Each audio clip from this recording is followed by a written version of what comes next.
Hey people, cat people, people that are into the paranormal. This is Jackie Green's Cats and Things.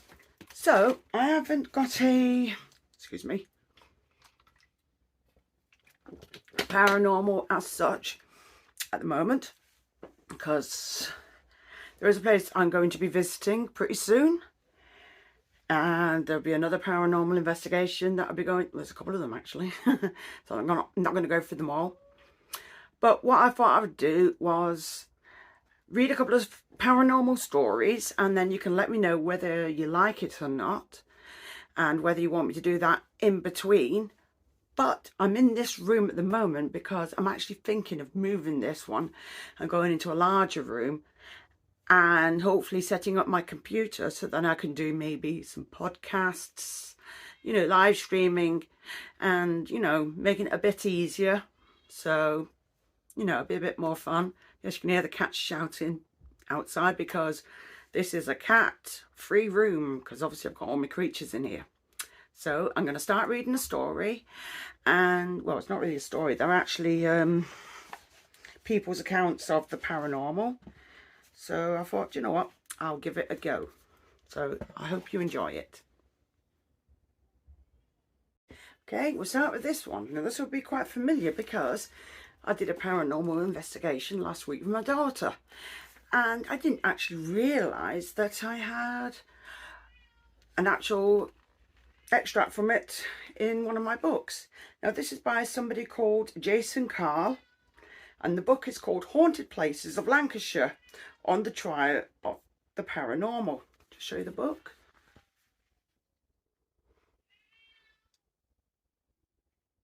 And there is an actual a website on the back, so I will put it in my description. So yes, basically compliments to the author. So again, Jason Karl, and it's called the Haunted Places series. So it sounds pretty good. So I'll read you an extract from it, and it's from Bolton's Smithills Hall, and it starts with grand and sometimes I wonder where my words are coming from. Atmospheric Smithills Hall dates back to the 13th century and was once owned by the ancient order of the Knights Templar. There you go. Gives you a bit more of a backstory from what was going on last week. Cats, they're trying to join in. Anyway, where were we? With a medieval hall at its centre, it's been altered and extended many times during its 700-year lifetime. What stands today is eccentric and sprawling, with aspects of many time periods, a strange and somewhat maze-like building that seems to never end. Well, unfortunately, I wish I'd explored a bit more of it, but I didn't. So obviously it was due to length of time. So maybe I could try and get in touch to see if I could maybe try and investigate, maybe on my own, or obviously with somebody. Good grief, I need somebody to hold the camera. Anyway, where were we? One-time seat of the Radcliffe family, who fought at Ancourt and in the War of the Roses for the Lancashirians. I need to put my teeth in one of these days. The house was also known to the ancient Lancashirians Ainsworth family. Ghostly visitations around here, including sightings, smells and sounds. I think you think they would take a bath a bit more often, wouldn't you? With many encounters from recent times. The most famous ghost tale relates to the Green Hall. Ew.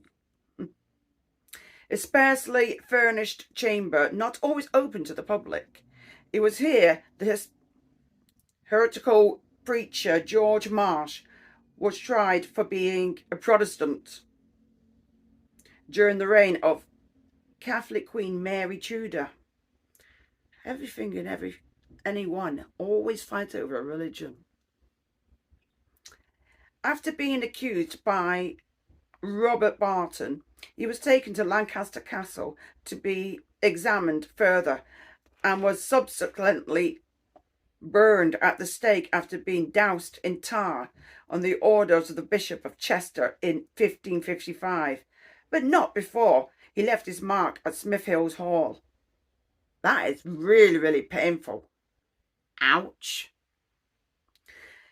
Legend has it that he stamped his foot in anger on a flagstone in the Green Hall, where an indented footprint, which is allegedly sometimes wet to the touch, can still be seen today. Well, believe it or not, when we went to the hall, there was actually a piece of like plexiglass or glass put over the top of it to basically preserve where the footprint was. So I was wondering what the footprint was about, but it never really explained, even in the actual detail when we were there. So now we know. It is said that the stone was removed in the 18th, turn the page,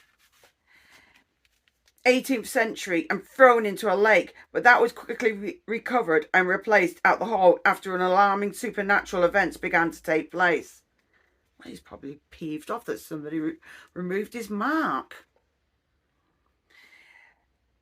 Differing options exist as to the validity of the tale, but they can't dismiss the many sightings of the ghost of George Marsh recorded here since 1732.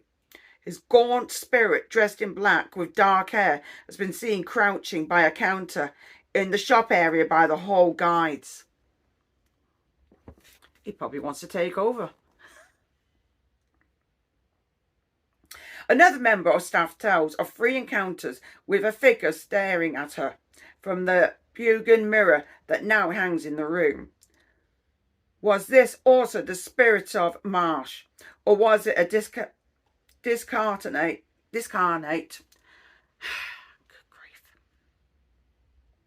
discarnate soul of a member of the blah blah blah blah blah blah blah blah blah.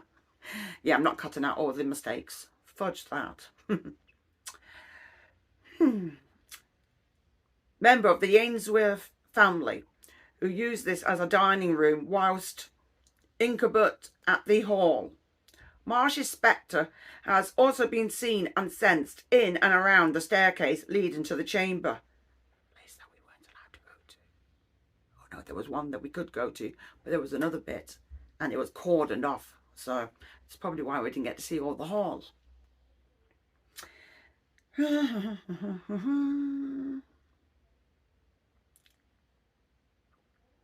Marsh's spectre has also been seen and sensed in and around the staircase leading to the chamber where he was tried.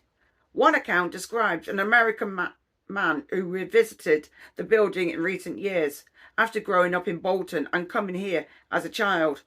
He recounted a memory of witnessing a man outside the Green Hall whom no one could see. Well, this is why they say that children's minds are a bit more sensitive or more open, because they've not had their minds manipulated by TV or other people. So that's why their minds, they see more than most of us. Obviously people stay open-minded, but other ones, because they've been told they don't exist, they stop seeing things like that. Anyway.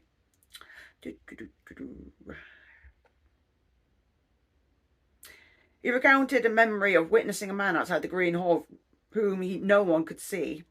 Perhaps the senses of the child are more accurately tuned to tentative psychic vibrations. The displacement of a pair of glasses used in the museum display in the Green Hall is also blamed on the spirit of George Marsh. Often they are found thrown on the floor when staff open up in the morning. He obviously doesn't like his glasses then, does he? I visited the hall with Victoria. She's called Veronica, not Victoria. Start that again. I visited the hall with Veronica on a hot summer's day. Upon arrival, we were taken straight to the Green Hall, where Veronica was immediately able to link with the energy of a strong-willed, authoritarian man. She described something important had happened to him in this room, but that it was out of his hands. The spirit seemed agitated, and Veronica felt that he had been responsible for scarring or scaring, scaring visitors in the past. After a couple of minutes, Veronica's breathing was shallow and became light-headed and dizzy. At this point, we left the heavy psychic atmosphere of the green room and made for the room known as the bower. Unfortunately, these rooms were not, what's the word? They didn't have any signs, otherwise I would have actually gave you the names properly. So they weren't really signed very well. So, as part of the Tudors wing of the house, the oak panelling room is dark with a low ceiling and is the site of another haunting at Smithills. Veronica told me that she sensed the presence of a woman here very strongly. She said she seemed to be melancholy spirit wearing a 16th century gown.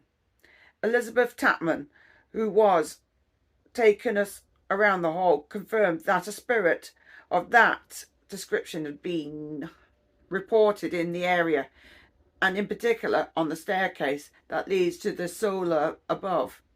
It is thought it could be the sweetheart of a man who was killed in War of the Roses.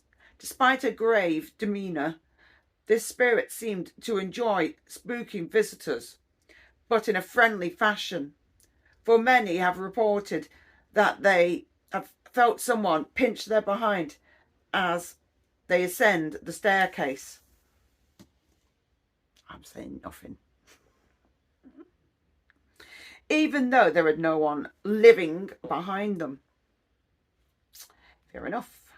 The chapel, which was destroyed by the fire and rebuilt in 1843, is also haunted. One cold winter evening in the recent years, it is recorded that a ghostly figure was seen kneeling in prayer here. A quiet and contemplative... Why can't I say my words today? I don't know.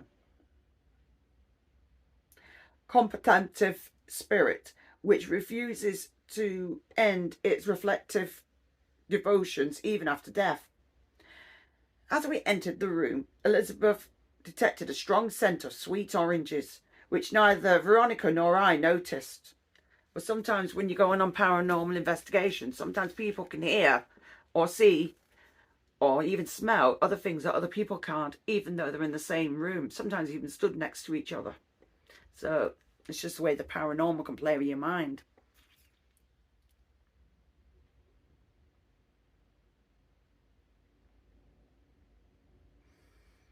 She was so struck by the strange occurrence that she insisted on smelling Veronica's perfume to see if it was the same aroma. It wasn't. Veronica sensed unhappiness in the room. Could this be explained by the wandering soul that has been seen here, or by the people who in the past were forced to come and worship here against their will?